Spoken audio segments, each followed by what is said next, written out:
The oldest Catholic university in the world. 600 years old. It's celebrating its 600th anniversary this year. The Holy Father flew to Belgium yesterday evening after spending the day in Luxembourg. This morning, the Pope met with King Philip of Belgium and then spoke to the country's civil authorities and the diplomatic corps at Leuven Castle.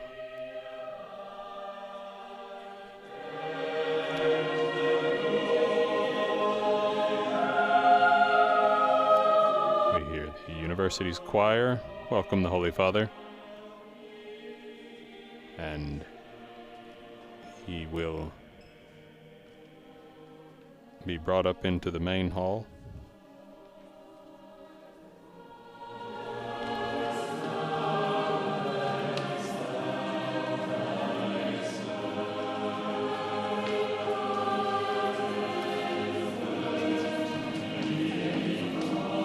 So this university was founded with the papal bull Sapientiae Immarcescibilis, which was issued by Pope Martin V on December 9th, 1425. This came at the request of the city of Leuven, supported by John IV, Duke of Brabant, and the city's clergy. Initially, the Catholic University of Leuven comprised 4 faculties: humanities, canon law, civil law, and medicine. And then a few years later, in 1432, the Pope authorized the addition of the theological faculty. Then, just over a century after its founding, the university had about 2,000 students, among whom stood great minds such as the humanist Desiderius Erasmus, who remained in Leuven for several years and contributed to the development of the young university.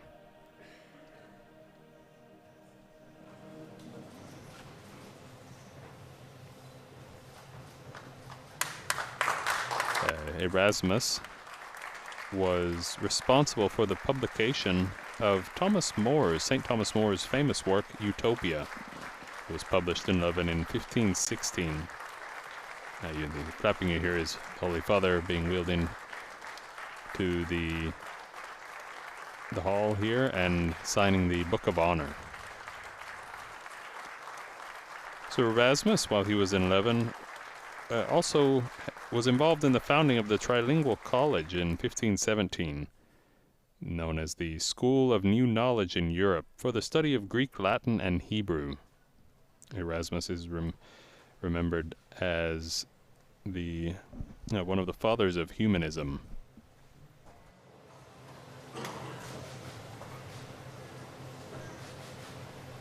So the Catholic University of Leuven was engaged in the Catholic response to the Reformation in the 16th century, and it was suppressed by the forces of the French Revolution in 1797, and then was re-established by the Belgian bishops in 1834.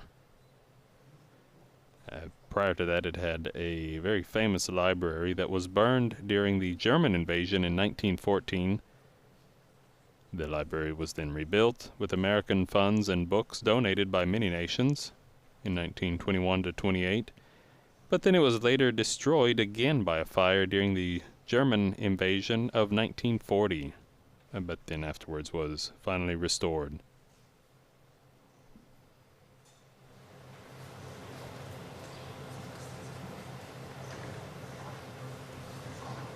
The university remained a single entity until 1968.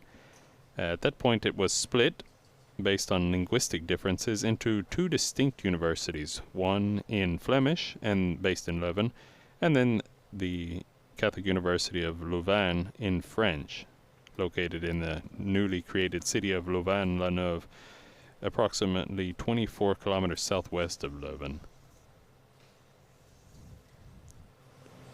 Holy Father still signing the Book of Honor.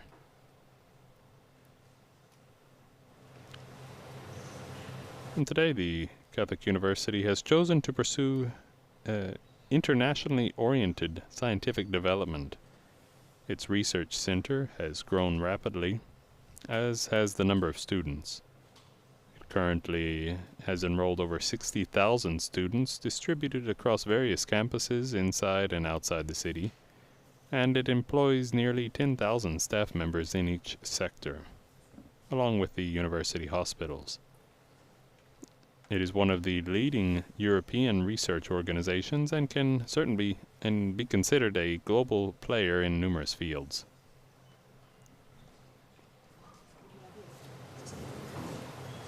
The mission of the Catholic University of Leuven is based on the Christian vision of humanity and the world, and it seeks to position itself as a place for open discussion on social, philosophical, and ethical topics, as well as a center for critical thought within the community.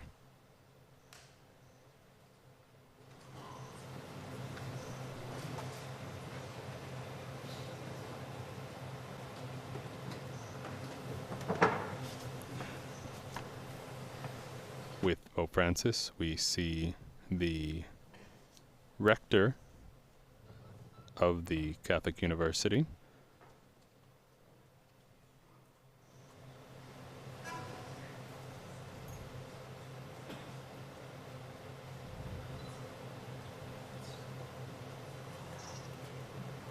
His name is Luc Sels.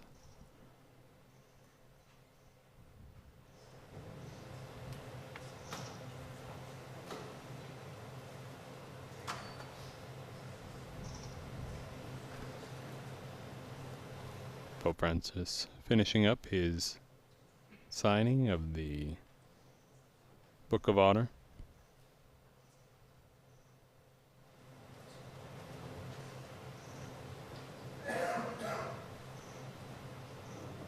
Now, Leuven is a city of just over 100,000 inhabitants, and it is capital of the Flemish province of Brabant, located in the Flanders region in the center of Belgium, along the Dijl River. It's about 26 kilometers from the capital of Brussels.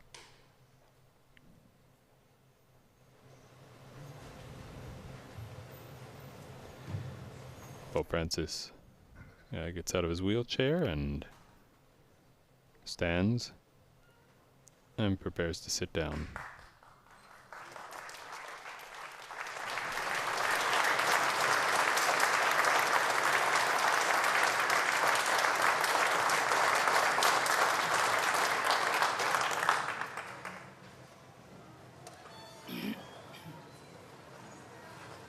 And the Holy Father will be welcomed here.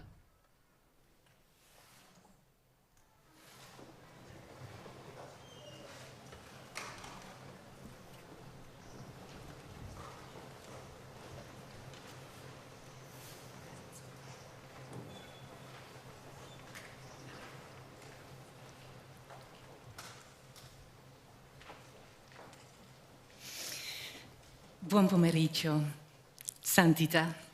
A nome dell'Università Cattolica di Lovanio e del suo rettore, professore Luc Sels, le diamo il nostro benvenuto.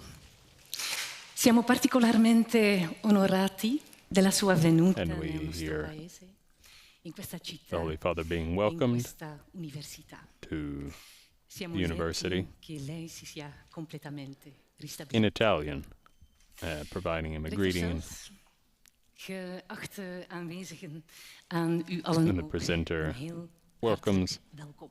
the rector of the university, Luc Sels. 6 eeuwen zullen er straks verstreken zijn sinds 9 december 1425. De dag waarop paus Martinus V zijn bul uitvaardigde.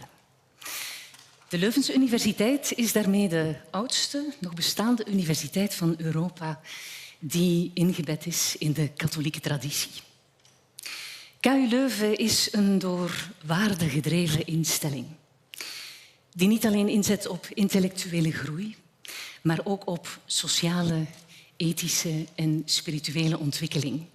En die bovendien aandacht heeft voor de meest kwetsbare. And the presenter is giving a overview of the history of the Catholic University of Leuven verbondenheid. Over het belang van sociale cohesie in deze universiteit en over solidariteit in onze samenleving. Ik nodig u nu alvast uit voor uw speech, zo meteen, meneer de rector. Maar laten we eerst even luisteren naar wat muziek uit 2 koorboeken van Petrus Alamire, vandaag gebracht door Capella Pratensis. Ensemble in residentie bij de Alamire Foundation, het studiecentrum voor muziek in de lage landen van KU Leuven. Capella Pratensis brengt polyfonie uit het rijke repertoire van de Franco-Vlaamse school uit het begin van de 16e eeuw. Met zometeen het Kyrie uit de Missa for seulement she van de notes Vlaamse that the Holy polyfonist Father Matthäus Pipelare. will be Graag een regaled applaus with voor a Capella Pratensis. polyphonic singing in honor of his visit.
And that was a rendition of the Kyrie eleison in polyphonic music. And now this is Luke, Heilige Vader, van harte says welkom the in rector Leuven. of the U Catholic bezoekt ons University of op een Leuven. historisch moment.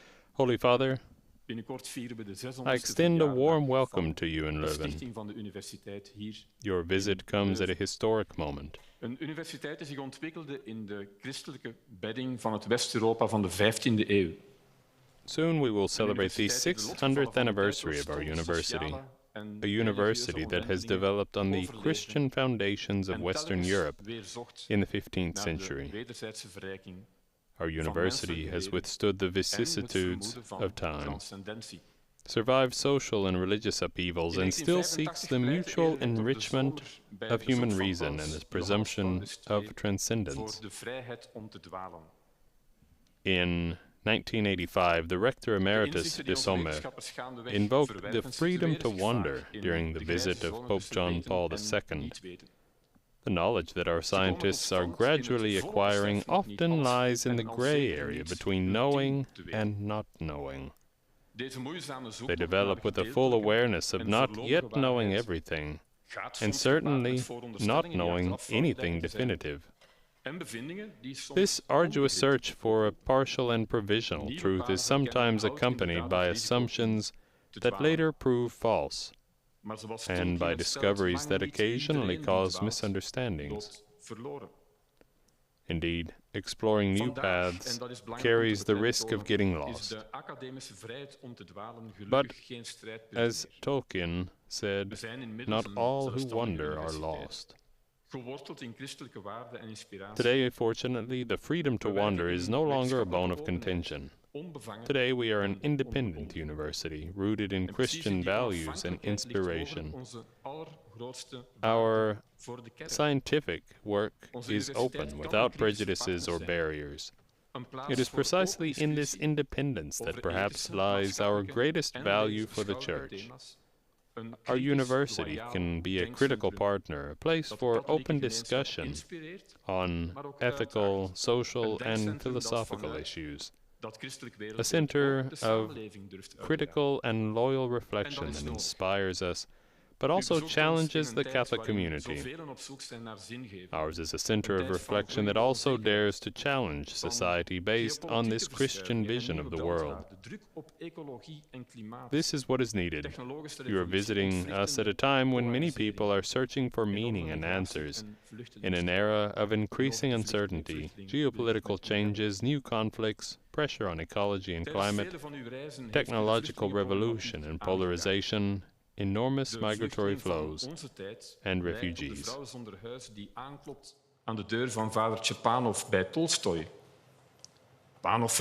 Throughout your numerous journeys, you have addressed the issue of refugees. The refugee of our time resembles the homeless woman who knocks on Father Panov's door in Tolstoy. Father Panov forgets his concern for God and decisively turns to his neighbor.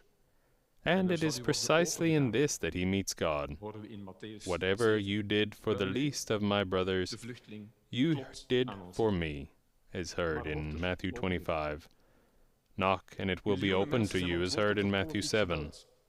Well, the refugee is knocking at our door. Will it be opened?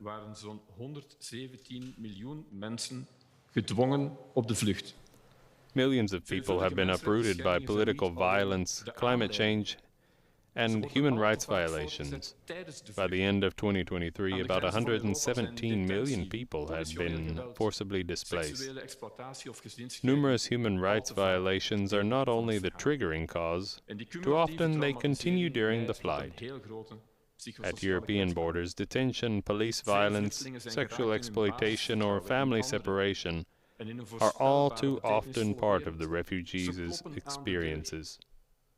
This accumulation of trauma leads to great psychosocial vulnerability. Many refugees have had their fundamental trust in others and in a predictable, unreasonable, meaningful world shaken. They are knocking at the door with an insistent request for the trust and dignity to be restored.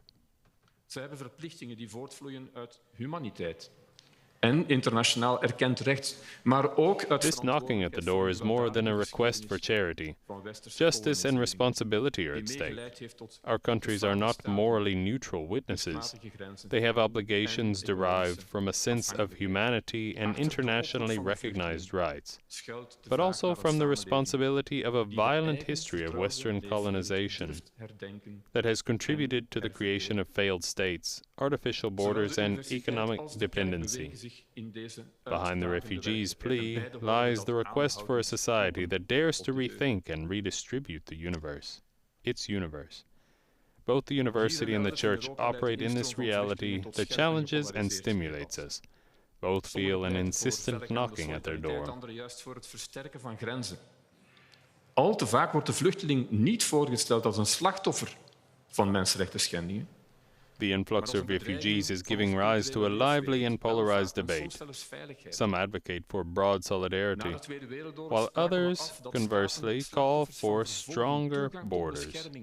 Too often the refugee is presented not as a victim of human rights violations, but as a threat to our cultural environment, our prosperity, and even our security. After World War II, we agreed that states should provide access and protection to victims of persecution, but today even this principle is being questioned. As an academic community, we oppose the globalization of indifference. We oppose ideologies that destroy diversity by making general assimilation a condition of acceptance. We find inspiration in your words in Fratelli Tutti. It is forgotten that there is no worse alienation than experiencing not to have roots, not to belong to anyone. A land will be fertile, a people will bear fruit and be able to generate a future, only to the extent that it gives life to relationships of belonging among its members, to the extent that it creates bonds of integration between generations and the different communities that compose it, and also to the extent that it breaks the spirals that cloud the senses, always distancing us from one another. De wereldwijde inzet voor de ondersteuning van vluchtelingen tijdens uw pontificaat is gewoonweg indrukwekkend. People are not just neighbors, but brothers and sisters in the same shared reality. The Church demonstrates this through its actions. The global commitment to refugees during your pontificate is impressive. I think of the Caritas Internationalis network, the direct aid provided by parishes and communities worldwide, or the Church's diplomatic work in crisis zones or on their behalf. Our university follows this example. Together with our partners in the Global South, we contribute to capacity building. We host endangered academics and students through programs like Scholars at Risk. We provide accessible support to refugees and use our expertise to care for young people who have fled their country and who present with trauma or mental health issues. Our lawyers and ethics specialists address complex issues such as legal frameworks that express solidarity with victims of human rights violations. As a world-class university that welcomes students from all over the world, we are committed to exploring the implications of refugee flows here and the causes of mass departures from all these countries. Our strength lies in welcoming everyone into a community composed of a wide variety of non-confessional, religious, and philosophical groups. The university is engaged in open dialogue based on mutual understanding, even among religions. In this way, it seeks to promote harmony and peace. In doing so, we explicitly draw from the Christian values and ideals. We willen niet alleen hun kritisch denkvermogen stimuleren, maar hen ook vormen tot mondige en betrokken mensen. Our students will need to find answers in tomorrow's world. We want to not only stimulate their critical spirit, but also train them to become mature and engaged individuals. Therefore, all undergraduate students take courses in philosophy and ethics, as well as in religion, the meaning of life, and diverse beliefs. Similarly, we all have numerous initiatives to support the care of vulnerable people. I think of the many learning courses we organize under the banner KU Leuven Engage. The sincere commitment and selfless dedication to others are palpable in many students, which is a source of hope. En het vreemde in brede zin. De vluchteling representeert dan die ontwikkelingen die de... The image of the refugee also represents the arrival of the other and the stranger in a broad sense. The refugee thus also represents those social developments that question the obviousness of our truths and ways of life and that ask us to rethink our coexistence. The refugee thus becomes an image of events or evolutions that ask our society and its institutions, such as the university and the church, to dare to reconsider themselves. Our university has experienced crises in recent years, particularly due to concrete situations of transgressive behaviors or polarizing discussions about war and violence. This has led our university to a process of self-criticism that is making us stronger, thanks to the commitment of many members of the university community. It is a daily, continuous, never-ending process. In doing so, we consciously leave space for dissent and are open to voices, even internal ones, that disagree with the positions we take. You have also opened this space for dialogue and contradiction within the Church. Om het geschonden vertrouwen enigszins te herstellen, is een eerlijke, betrokken en warme dialoog met de slachtoffers nodig, waarbij openlijk over gemaakte fouten wordt uitgekomen. The Church faces an immense task. The shock of sexual abuse and the way it has been addressed, correctly or not in the past, weaken the moral authority with which the Church can speak in our Western world. To restore, at least in part, the trust that has been broken, an honest, committed and cordial dialogue with the victims is necessary, openly acknowledging the mistakes made. Ik denk aan de enorme betrokkenheid van zoveel vrouwen in onze eigen universitaire parochie. The authority of the Church also depends on the extent to which it embraces diversity in society. Why do we tolerate this enormous gap between men and women in a Church that is so often de facto led by women? I think of the enormous commitment of many women in our university parish. Our Faculty of Theology and Religious Studies has trained many lay people, particularly women since the Second Vatican Council. The fact that these women now sit on episcopal councils and in other leadership positions is an example for the global Church. Archbishop ter Linden recently replaced the auxiliary bishop of Brabant, Wallen, with a committed woman. Wouldn't the Church be more cordial if it gave women a prominent place, including... Wouldn't the Church gain moral authority in our regions if it didn't address the issue of gender diversity so rigidly?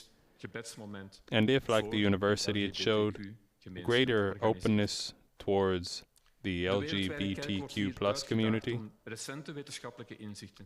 It is encouraging to note that our Flemish bishops have created a contact point for called Homosexuality and Faith that organizes, for example, an ecumenical prayer moment for the LGBTQ+ community during Antwerp's Gay Pride. In this case, the Church worldwide is called to dialogue with recent scientific discoveries with theology. I am pleased that our theologians are exploring these difficult issues, focusing on how the Church can be close to all people. Today, the Church too often provides universal answers once and for all. It is encouraging to see that as Pope you dare to ask aloud who you are to judge people of different sexual orientations. With the Synod on Synodality, in which women are participating in full capacity for the first time, you have put on the agenda the important issue of how the Church can preserve its unity and diversity, and have encouraged constructive dissent within the Church. In doing so, our bishops, among others, have requested that diversity be accepted. The arrival of the refugee implies the arrival of the other and the strange. It challenges the take-for-granted nature of our truths, our values, and our ways of living.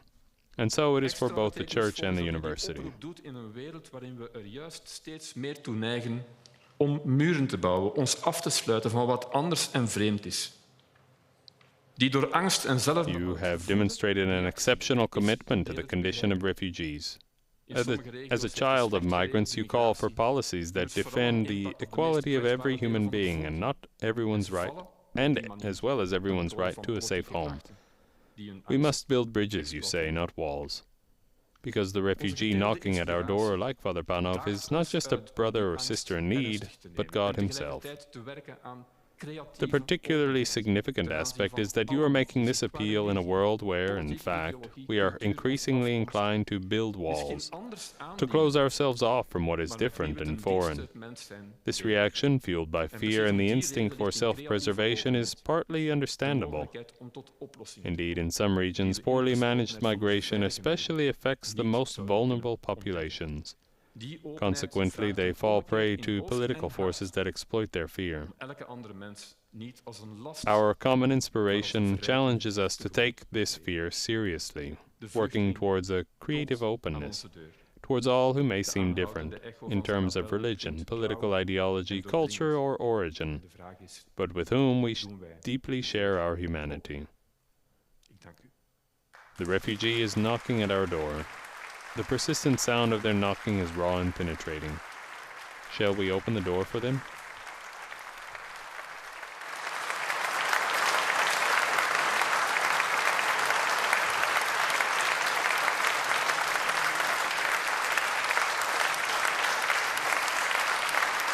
And that was Luc Sels, the rector of the Catholic University of Leuven.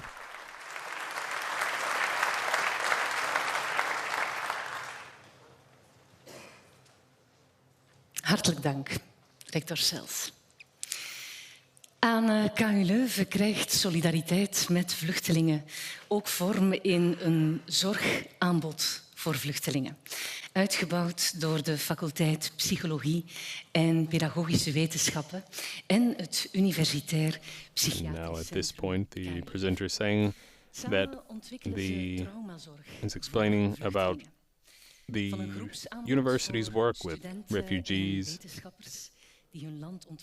and the help of the psychology department in helping people deal with their traumas through trauma therapy. People who have fled their homes, fled places of war and conflict or violence. And now there will be a video played, I believe, about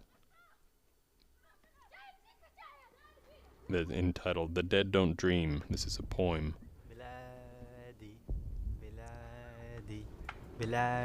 Allah sings a Palestinian song. My sister can tell the difference between a rocket shot from a jet and a rocket shot from a tank. She's 10. Everyone in Palestine has lost someone. So you don't have the time to enjoy your childhood. You need to grow up fast.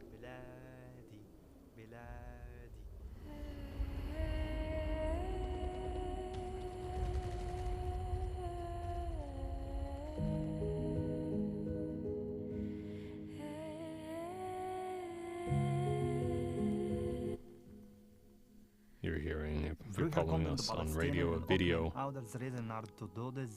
Before my parents were young, before they could ever travel to Jerusalem, it says, everyone could travel. They would talk about the beauty of Palestine, says this young man. But when I wanted to travel, I couldn't. It was impossible. Now the borders have been closed, so we're actually imprisoned.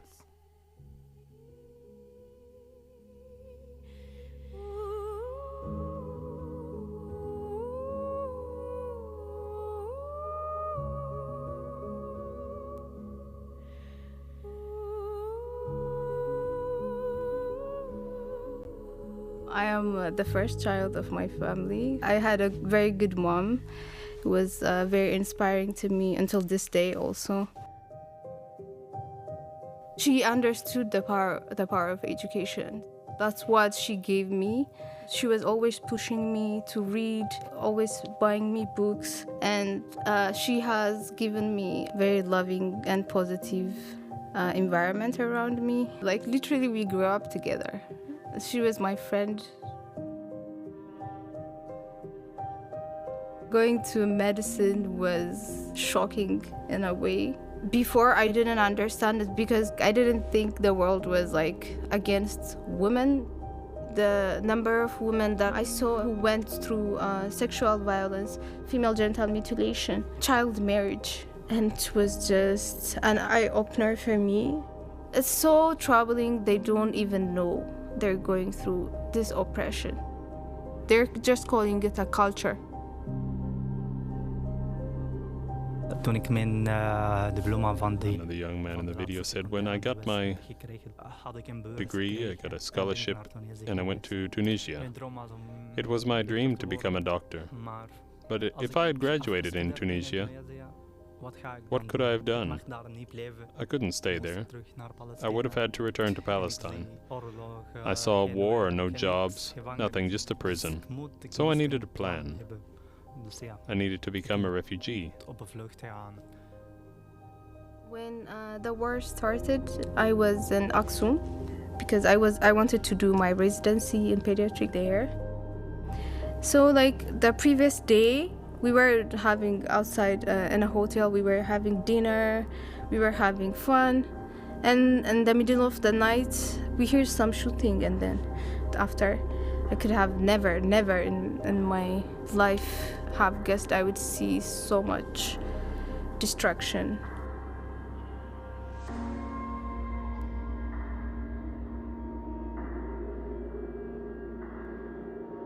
Early in the morning, like I think we walked for 10 hours, and like there were bodies everywhere, like you can smell it, you can see it.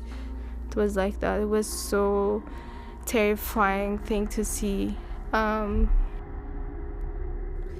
You know, like I love animals, but it felt like we were less than animals, you know. I really prayed, I really prayed, just like save my family, just save us.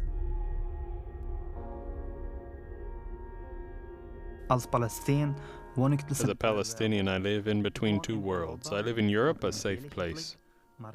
But it's also unsafe, because you lose a part of yourself. And then, I mean, my parents, my brother and sister, my community. My mind is never quiet. I'm safe and unsafe as well. After I came here, I talked to other people from Congo, a lot of people from Somalia, Eritrea, Afghanistan. The common theme everywhere is the war is like literally on the women's bodies. Women and children are not just casualties in a war. We are the targets. Here after the war also, you are expected to be thankful and okay with whatever accommodation that you have. I'll say honestly, like when you come here, like being marginalized because you are a refugee, and I think like we need to understand the gravity of the situation. So for women to have to go through all this violence and just move on with our life like nothing happened, it just doesn't make sense to me.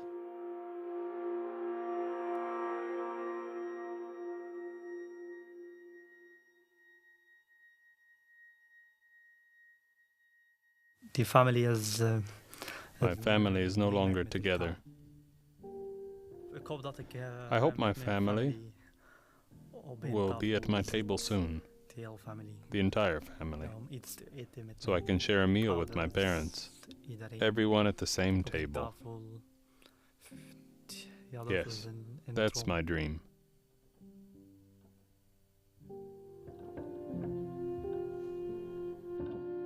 My life just revolves around my family. And for a year, I couldn't talk to them. I really don't know how I passed those moments, really. I think I have a lot on my shoulder in a way. And just constantly try to be like, okay, I am here. It's okay. I can do this. سلام لأرض خلقت للسلام. Peace for the land that has never seen a peaceful day. As long as I dream, I am alive, because the dead don't dream.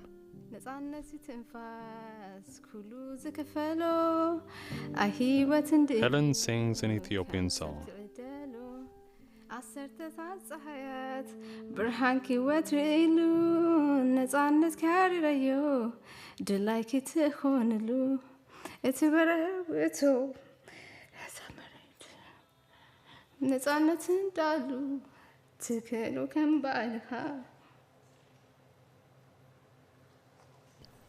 And that was a video projected here in the Catholic University of Leuven before the Holy Father of 2 refugees who come from Ethiopia and Palestine and their experiences and their dreams.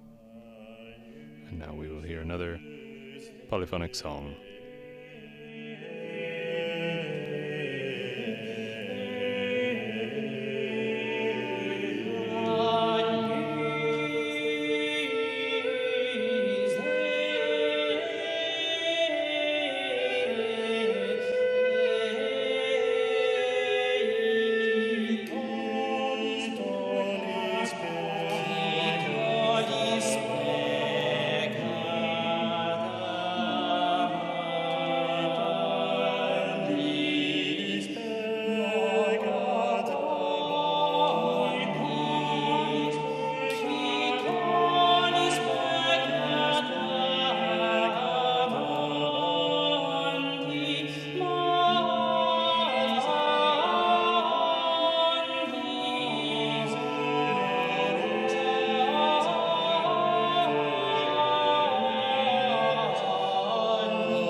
And now I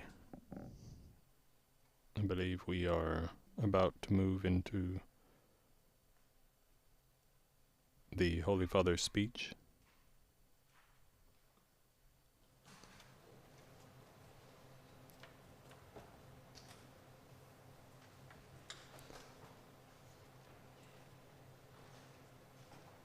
The room is being prepared.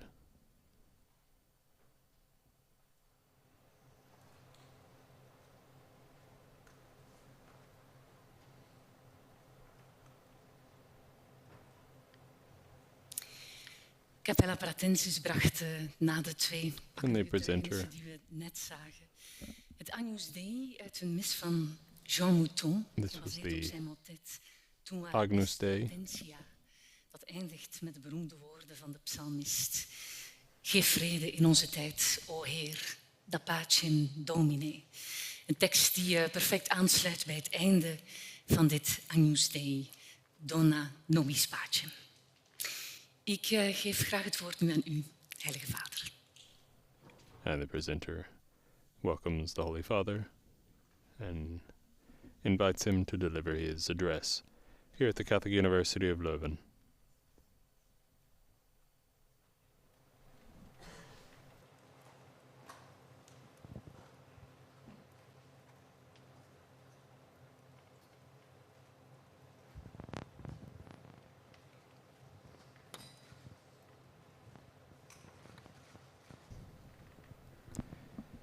The Holy Father getting his speech, putting his glasses on. Rettore, illustri professori, cari fratelli e sorelle, buon pomeriggio. Distinguished Rector, esteemed professors, dear brothers and sisters, good afternoon. I'm pleased to be here among you. I thank the Rector for his words of welcome, in which he reflected on the tradition and historical roots of the University, and on the principal challenges we all face today.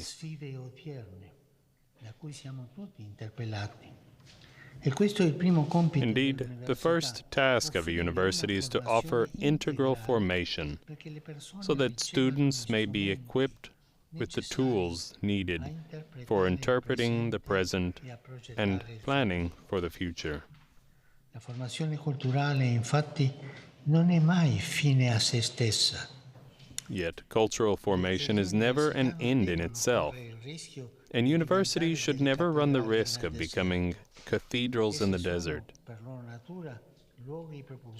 They are, by their nature, driving forces of ideas and sources of new inspiration for human life and thought, and for facing the challenges in society.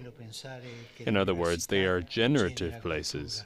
It is a fine thing to view universities as generating culture and ideas, but above all, they should promote the passion for seeking truth at the service of human progress. In a particular way, Catholic universities such as yours are called to offer the decisive contribution of leaven, salt, and light of the gospel of Jesus Christ, and the living tradition of the Church, which is ever open to new situations and ideas. Desidero allora rivolgervi un semplice. I would now like to extend a simple invitation to each of you. Expand the boundaries of knowledge. Rather than multiplying concepts and theories, make academic and cultural formation a critical space that both understands and speaks about life. There is a short biblical story in the book of Chronicles that I would like to share with you. The protagonist, Jabez, addresses this plea to God: "Oh, that you would bless me and enlarge my border." The name Jabez means pain, A name he was given because his mother had greatly suffered during childbirth. Yet Jabez does not wish to close himself off within his own pain, dragging his feet in lamentation. Instead, he asks the Lord to expand the boundaries of his life in order that he might enter into a greater, more welcoming and blessed place. The opposite of that is our closures. Expanding boundaries and becoming an open space for humanity and for society is the great mission of a university. In our own day, we find ourselves facing an ambivalent situation with its limited boundaries. On the one hand, we are immersed in a culture marked by a refusal to seek the truth. We have lost the ardent passion for searching. We would rather find comfort and refuge in the tenuous thought that all things are equal. Everything is the same. Everything is relative. Everything is equal.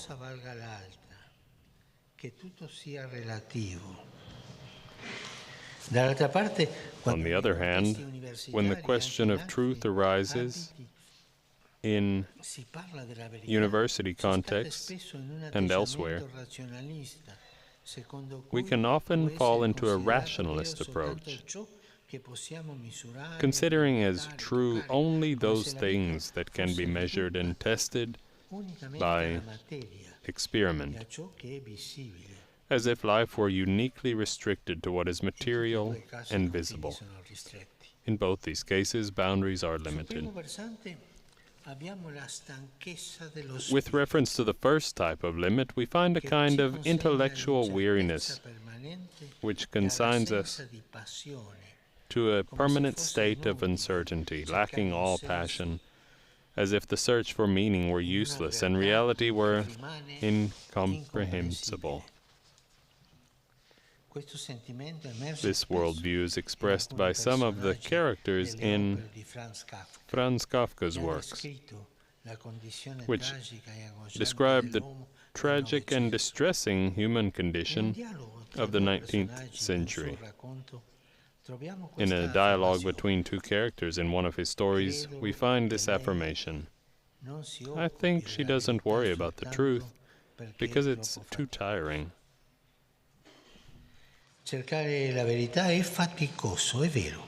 Searching for the truth is indeed tiring, since it obliges us to move out of ourselves, to take risks, to ask ourselves questions. Yet, due to an intellectual weariness, a superficial life is more appealing to us, one that does not deal with new challenges. There is likewise the danger of being attracted to an easy, effortless, and comfortable faith that does not call anything into question.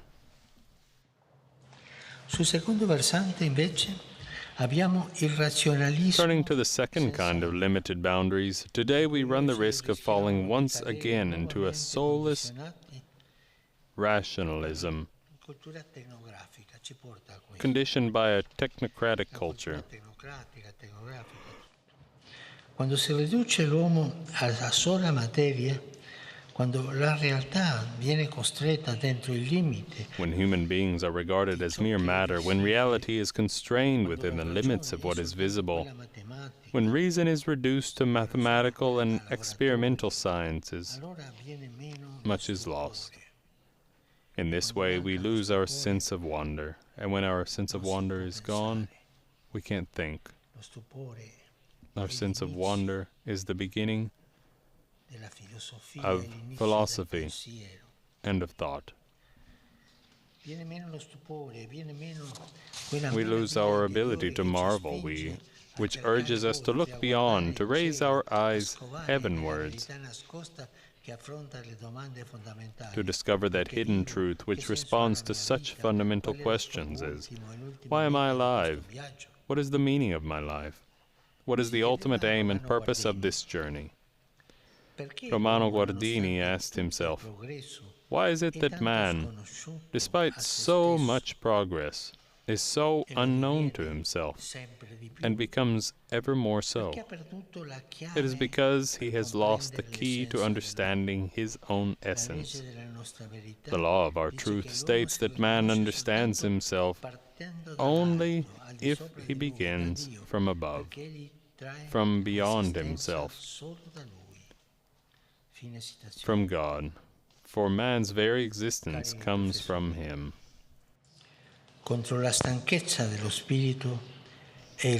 Dear professors, instead of falling into intellectual weariness or a soulless rationalism, may we too learn to pray like Jabez. Lord, widen our borders. Let us ask God to bless our work at the service of a culture capable of facing today's challenges. The Holy Spirit we have received as a gift urges us to search, to open up spaces for our thought and action, until He leads us into the fullness of truth. We are aware, as the Rector said earlier, that we do not yet know everything. At the same time, this very limitation drives us forward, helps us to keep the flame of research alight, and to remain an open window onto today's world.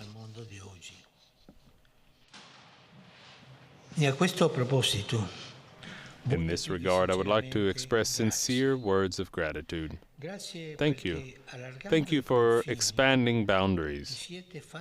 You have become a welcoming environment for so many refugees obliged to flee from their lands. Amidst great insecurity, enormous hardships, and often excruciating suffering, we have just seen a moving... Thank you. We have just seen a moving video testimony. While some people call for the reinforcement of physical borders, you, as a university community, have expanded your borders. Thank you. You have opened your arms in welcome to those marked by suffering in order to help them study and grow. Thank you. Indeed, what we need is a culture that expands boundaries, and avoids sectarianism, or exalting oneself above others. A culture immersed as good leaven within our world, contributing to the common good of humanity. This responsibility, this great hope is entrusted to you. Un teologo di questa terra, anche figlio docente di questa università, ha affermato: a theologian from your land, a student and professor of this university, stated that we are the burning bush that allows God to manifest Himself. Keep this flame alive. Expand boundaries.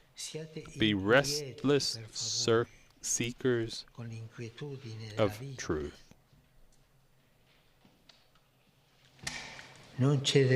And do not allow your enthusiasm to wane, lest you yield to intellectual lethargy, which is a terrible sickness. Be protagonists in generating a culture of inclusion, compassion, and attentiveness towards the weakest, as you seek to overcome the great challenges of our world today. And please, do not forget to pray for me. Thank you.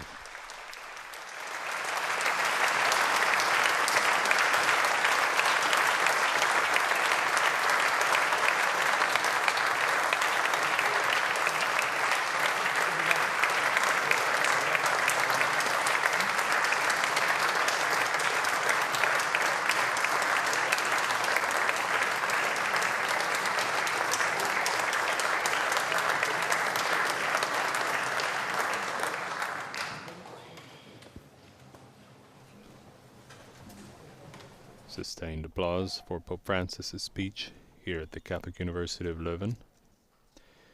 And the Holy Father puts on his stole so that he may bless those present.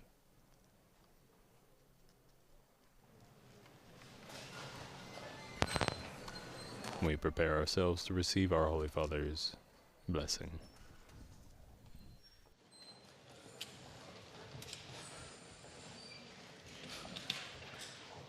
Dominus vobiscum. Sit nomen Domini benedictum. Aiuterium nostrum in nomine Domini. Benedicat vos omnipotens Deus, Pater, Filius, Spiritus Sanctus. Amen.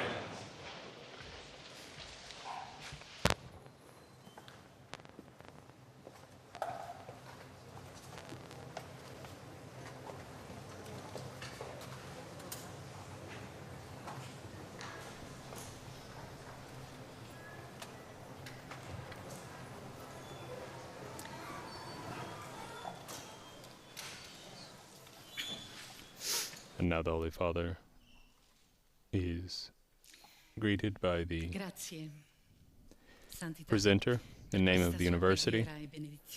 Thank you, she says, for your blessing and for your words. And we would like to offer you two gifts in a sign of our gratitude. Professor Benedict Lemelin from the theological department offers a book of theology. Inspireerde hen om cruciale vragen te onderzoeken over de toestand van de wereld, de zin van het leven, de relevantie van het christelijke geloof en de hervorming van de kerk. Dit boek zet aan tot kritische reflectie en nodigt uit tot dialoog. Precies wat we in deze tijd hard nodig hebben.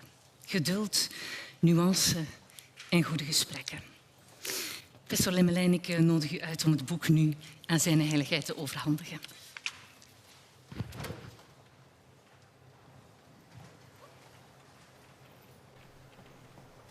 And one of the professors of theology brings the Holy Father a book and greets him. The first gift of two.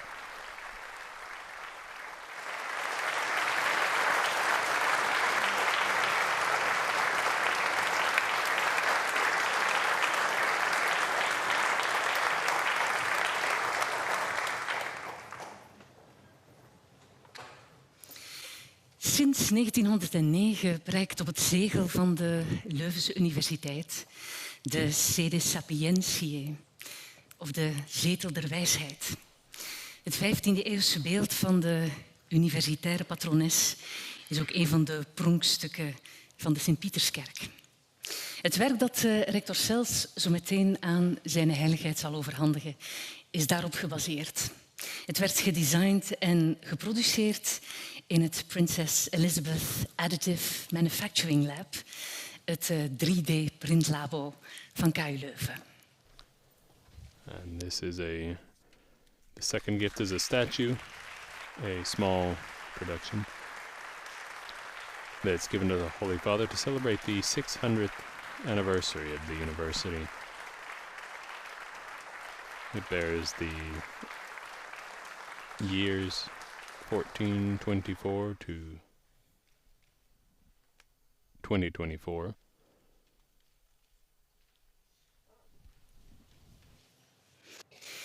En dat brengt ons aan het eind van deze academische zitting. Grazie mille per la sua visita. Thank you, Holy Father, for your visit, and we wish you every good and a good return to Rome on Sunday evening. Vragen om recht te staan voor de uitrede van zijn heiligheid.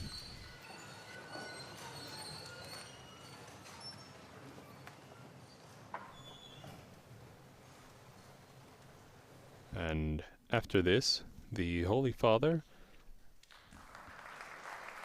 greets the university professors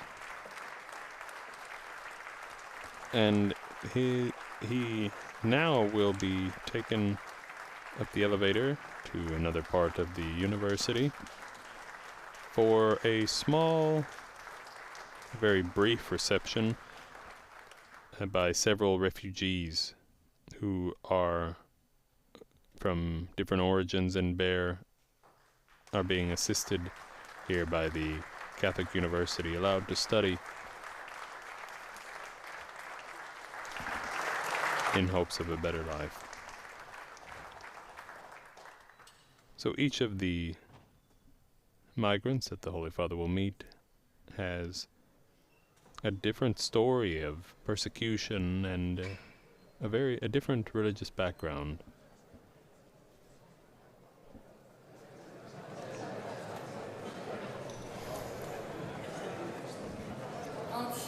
This small group of 5 people include 2 that we saw earlier in the video, this brief video that the Holy Father viewed here in the Grand Hall. And then take the back entrance through the door of the One of them was from Palestine, Gaza, another from Ethiopia, there's another from Russia, another student from Syria who is a mother and had a mother and a daughter from Syria, as well as a man from Afghanistan. En dan kan u het gebouw verlaten via de zijingang in de Zeelstraat. Only Mensen die een paraplu achtergelaten hebben, kunnen die oppikken in de jubileumzaal. The Holy Father's photographer will be allowed into this room so that they maintain a close environment. If you're following on television, we see the Holy Father being brought down the halls to this encounter. In his speech here at the Catholic University of Leuven, the Holy Father reflected on the need for Catholic universities to offer integral formation for students. He also praised the university for welcoming refugees in their search for a better home and truth.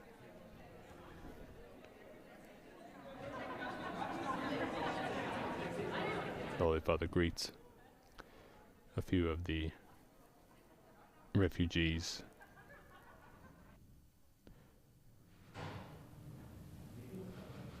He shakes each of their hands one by one. This is Allah. He is a young man from Palestine, the one we saw in the video earlier. Telling him, the Holy Father, a little bit about his experience.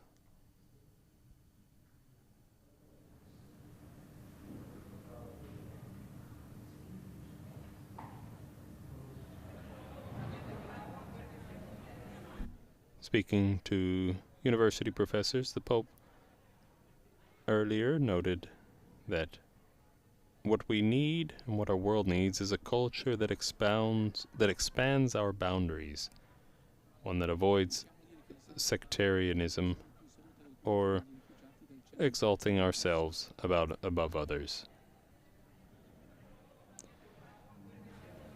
The Pope said we need a culture that is immersed as a good leaven within our world, contributing to the common good of humanity.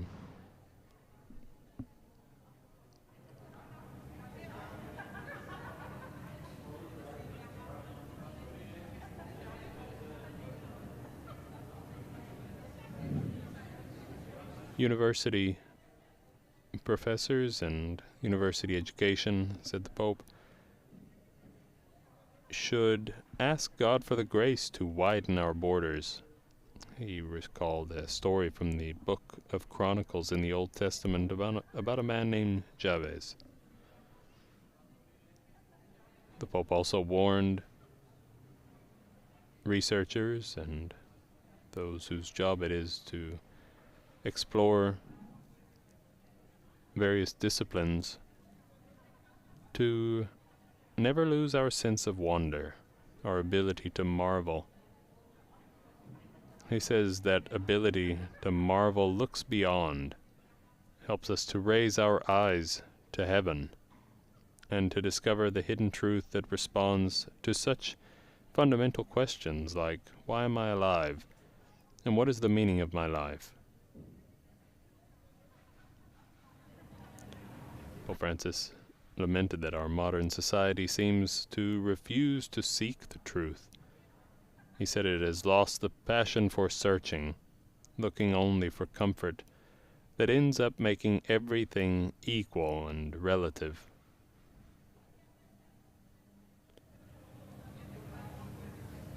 He said we often fall into the trap of seeking just an easy, effortless, and comfortable life, a comfortable faith that doesn't call anything into question.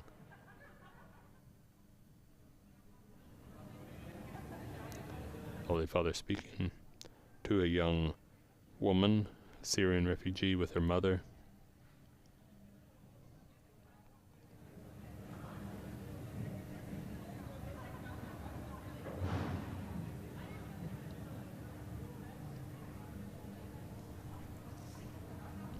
Earlier, when Pope Francis arrived here at the Catholic University of Leuven, he wrote in the Book of Honor,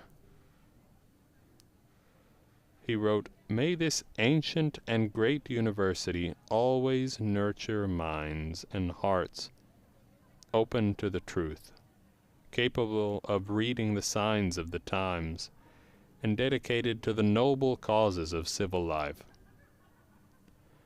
Do not forget," wrote the Pope, "reality is superior to an idea. The whole is superior to its parts. Unity is superior to conflict.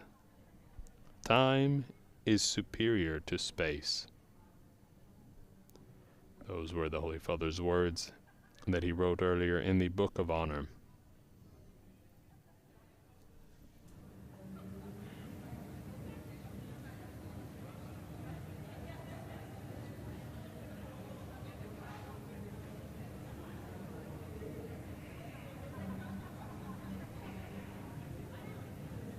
Pope Francis is exchanging quite a few words with the young woman from Syria. The Pope, these young people, these students here, refugee students, are assisted by the Catholic University's psychology department. They and many other refugees receive trauma therapy to overcome the difficulties that they experienced in their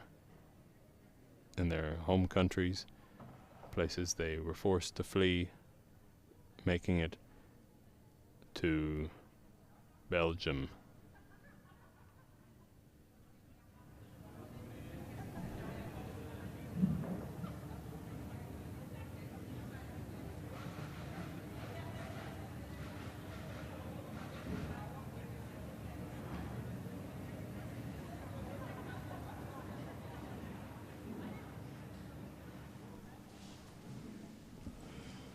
We see a bit of movement. The Holy Father bids farewell to these refugee students.